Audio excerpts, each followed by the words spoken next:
Harry et Meghan ont quitté le Royaume-Uni en 2021, claquant la porte et abandonnant derrière eux devoirs et titres royaux.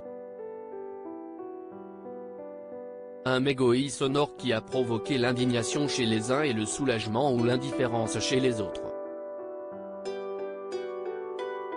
Dans sa nouvelle biographie de la reine Elisabeth II, à paraître en décembre prochain au Royaume-Uni, Gill Brandrett raconte comme le prince Philippe a pris la nouvelle du départ de son petit-fils pour les États-Unis. C'est une grosse erreur de penser à soi, avait confié le duc d'Édimbourg au biographe, à l'époque. Le prince Philippe, qui connaît bien l'institution monarchique pour avoir passé plus de 70 ans au centre de ce qu'il avait lui-même surnommé la firme, pensait que Meghan et Harry commettaient un énorme faux pas à la fois pour eux, et pour leur pays. Gill Brandrett, un ami intime de Philippe, se rappelle ces paroles lorsqu'il évoquait les intentions du couple Sussex: « Personne ne s'intéresse à vous à long terme. Il ne faut pas chercher la popularité. Elle ne dure pas. Souvenez-vous que l'attention dont vous faites l'objet ne dépend que de votre position privilégiée, pas de qui vous êtes. Si vous pensez que tout cela tourne autour de vous, vous ne serez jamais heureux. » Une analyse fine et sage qui résonne comme un bilan personnel pour Philippe.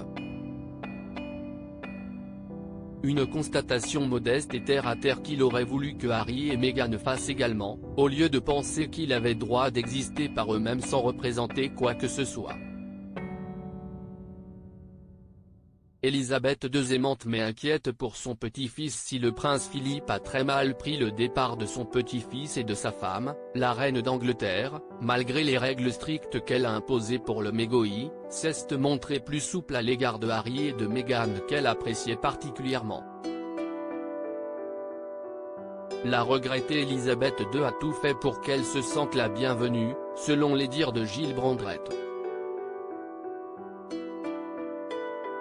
Une bienveillance qui n'a pourtant pas empêché la défunte reine d'avoir une petite inquiétude pour son petit-fils concernant sa relation amoureuse.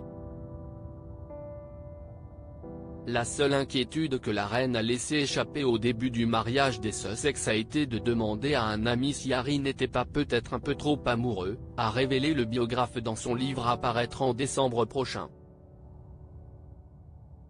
Et d'ajouter: « Elle n'est jamais allée plus loin, à ma connaissance du moins. »